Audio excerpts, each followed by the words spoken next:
Hello everyone, and welcome back to my new Let's Look at Hard West. Now, Hard West has undergone a few updates since I last played it. Now this game is a strategy game in multiple ways, and I guess we should just get right into it. As you might have been able to tell, it has some supernatural things as well. So, you know, if you don't like that, it's a major plot point. You may not like it at all. But for everybody else that actually doesn't mind that stuff, let's get going, and I'm going to show you the tutorial and a little bit further. But I'll shut up now so you can get the story. The Old West was a hard place. The only thing in abundance was poverty and firearms. Combine alcohol and hopelessness with greed, envy, lust, and pride, and death is often the result. Crude cabins stood alone in the wilderness, cut off from the outside world. People knew to mind their own business, but isolated, they grew ignorant and superstitious. Some said the devil walked the earth, said lost souls haunted and possessed the living, pushing them past the edge of sanity. In this harsh and dangerous country, no one had it easy, including your family. You were 6 years old when you traveled the Oregon Trail with your mother and father. Food was scarce, and your father, despite being a fine tracker and a crack shot, failed to find any game. It was as if every animal on the trail was spooked by some evil force. Your old man found a small village and tried to trade equipment for food. But this village was overrun by outlaws. They took your mother and decided to trade you and your father to white slavers. But he managed to break free, told you to hide, and set out to save her.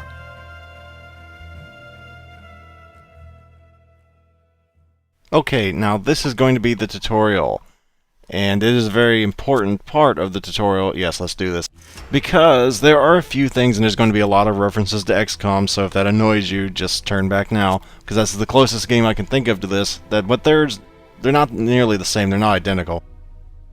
Now, like XCOM, there's a cover system. Half cover, full cover. Usually full cover you want something like a tree, not like a tent. There's a difference, a big difference, which we'll get into here shortly. And there are percentages, you know, the whole if you have a 60% chance of hitting this guy kind of thing going on. And every good game has to have hotkeys, because I'm gonna go all the way down there and click. You know, what am I, some kind of savage? I don't do that. It's called hotkeys for a reason, they're hot. Anyway, there are quite a few things different. Now, obviously flanking still has a place in the game, which is what they're going over here. You know, you need to be able to flank. Now, luck.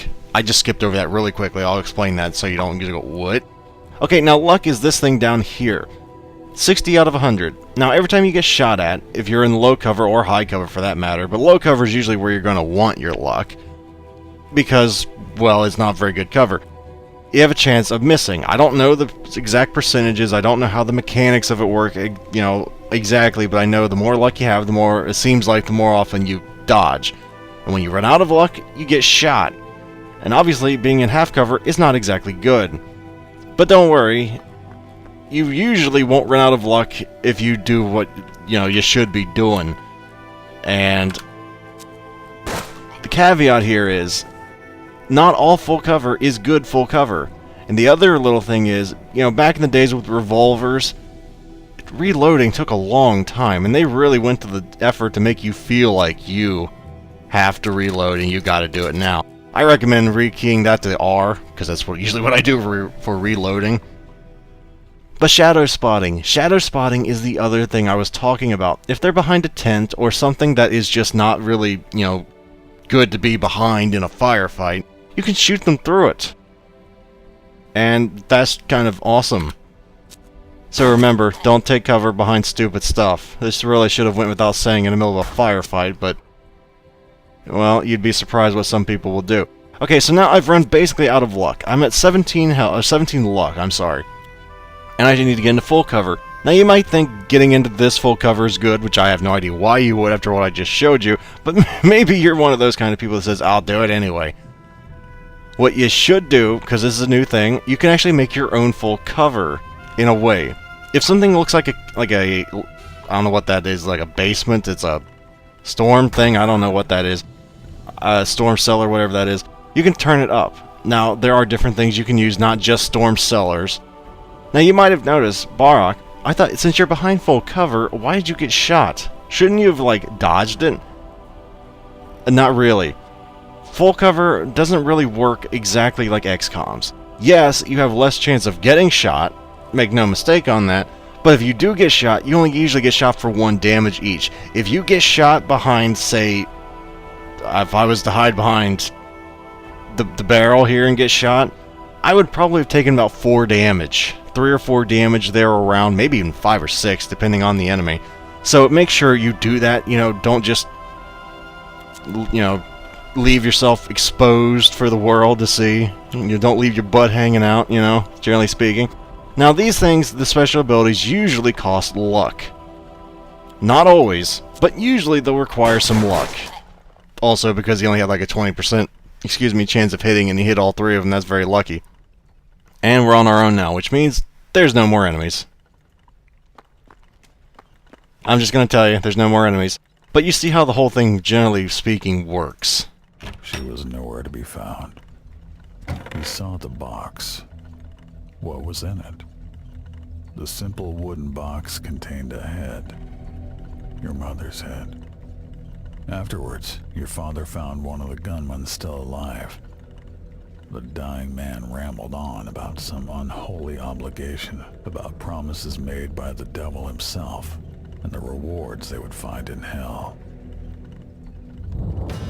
Right, well, because that's the most trustworthy ally you could ever hope to get, because, the Prince of Lies is certainly not going to lie to you or anything. But anyway... You and your father were alive, but all your supplies were destroyed. No way you'd make it to Oregon now.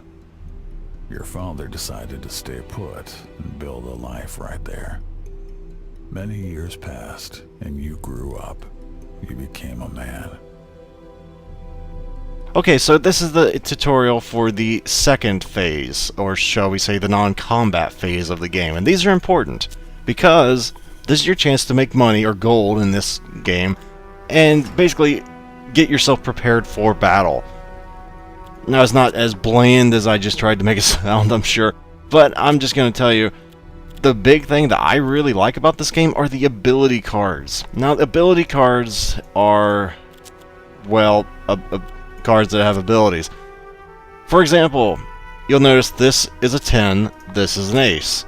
Now, if you can make poker hands, like for example, 2 of a kind, 3 of a kind, full house, royal flush if you're really, want to go for the bonuses, you get certain bonuses. Like for example, 2 of a kind, I might give, I don't know the exact thing it gives. It might give extra health, or it might give more movement, or it might give, whatever.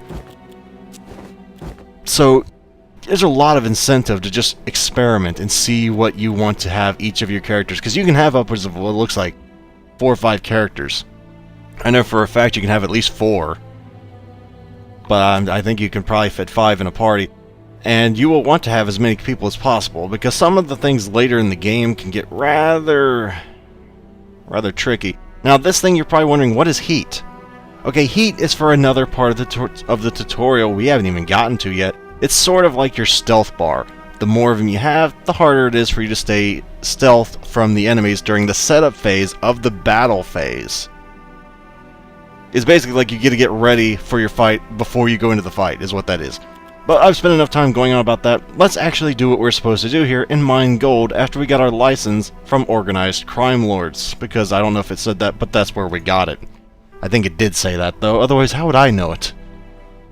Now, this is a pseudo minigame, not really a minigame kind of thing going on here, but, get immersed. You're going for gold here. Literally, that's what you're doing. And you can see how much you gained, how much you lost. It cost $15, gained is $31 for a net total of $16. Now you can keep going as long as you want until you run out of mining license uses. But actually, I went to the wrong thing first. I should not have done... Actually, no. This is just fine, because you need 100 gold for that anyway. There are areas where you can up your... I don't really want to call it income, but you can up how much you get from things like this. If you, for example, pay $100, I think you get a... You can up how much money you get from everybody, from like every other rinser or placer thing. Well, here we are with the neighbors, and which I think will unlock the thing I'm talking about. And these are nice little flavor text, but they're not just flavor text. You really probably should pay attention if you want to get everything out of the game, because there's a lot of important storyline stuff going on, even in this one thing right there. From the day you first laid eyes on Florence, she was all you could think about. It wasn't just desire that she inspired in you. It was the way she saw the best in you, the way she made you feel. Okay, I was just looking around while Death was doing that. Anyway, I don't have enough money to go there right now, so let's go to Forge Shaft. That is not a phrase I thought I would ever say. Let's go and use the Rinser Gold, costing us $15. Probably should have went to the other one, but it did get us $20, which makes me sad because I could have gotten an extra 25% from that, but I'm lazy. And we got an extra $55. I'm getting very lucky today. I tried recording this earlier. I didn't get near as much gold from all this. So apparently it is random, or at least randomized. Yeah, you learn the simple techniques of placer gold rinsing. Now I know a certain character you can get in your party, I think, gives you a similar bonus. I don't remember if it's for placer gold or for what it is, but I'm going to take it anyway. You gotta work from the bottom up, man. You gotta just take what you can get when you can get it. So, you know, we just got the bonus to placer gold. Why not see how much we get? We got $10. Which is why I was mad when I got the big Rinser Gold thing and I just kind of made waste of it. Now, after this, I think there should be a big hubbub going on. I think somebody gets raided after this. But we don't have enough money to go there anyway. Out overnight, several nearby homesteads and settlements were raided. You disagreed, but went along with the decision for the last time. Now, I kind of didn't go to the collapsed mine.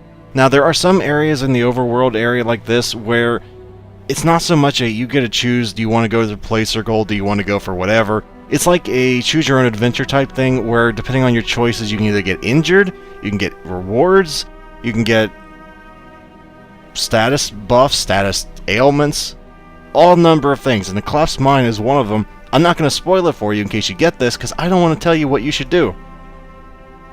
So let's go ask the Crime Lord for protection, and yes, there are consequences for this. He'd help you out if you split your gold money with him. Now this sounds like it might just be an annoyance. It is an annoyance, but it's not just an annoyance, it's an annoyance and an important plot point. Because you're saving up money to go to the, the Oregon Trail, or whatever that's called. And, well, there's a lot of implications that like, everything has like a butterfly effect. When you start out, you don't think it's too big of a deal. But as you keep going it further and further in the storyline, you might go, oh, I remember Cheech, because I think we just got Cheech. Like, oh, I remember Cheech, he was in my party. Or, oh, I remember so-and-so, they were in my party. And you might want to not kill them. You might want to... I'm just going to tell you, Cheech can die if you go back to the homestead right now. Hopefully he doesn't, because you have to pay a fine if he does. But you can see what the game's like, with the luck system, with the battle system, with the overworld system. And I just wanted to give you guys a taste of it. I'm not going to go through the homestead mission, because it's a little longer. Excuse me, and I suck. So, that's going to be it for today, guys. Hopefully you made a decision on whether you'd like to try out Hard West. It's on Steam right now, and I highly recommend getting it if you're into strategy games. So, farewell everyone, until then, stay safe out there on the prairie, I guess.